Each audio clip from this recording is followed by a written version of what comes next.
每一天，牧师甲你做伙祈祷。今日是9月27，诗篇第4篇第3节安尼讲：就知上主已经分别敬畏的人做伊家己的。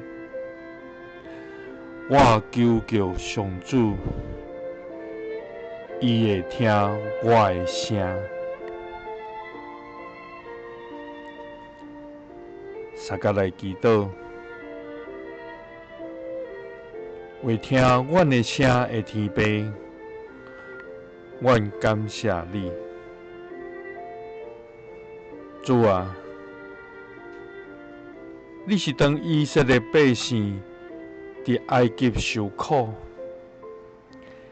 听见因求救的上帝，因为因的痛苦，你拢知。为阮心愿的上帝啊，阮求救的时，求你应允；阮困苦的时，你有甲阮透放。但求你怜悯阮，听阮的祈祷。主啊，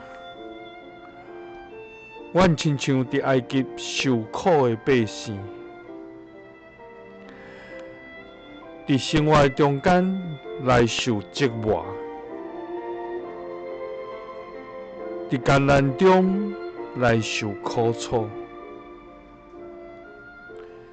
伫困境中来找无路。阮的心因为安尼来消融。主啊，求你互阮知，着用敬虔的心来甲世界分别，来归向伫你。就阮求叫你，你会听阮的声。祈祷是奉主耶稣基督的圣名。阿们。感谢主，伊是听见咱哀叫的声的上帝。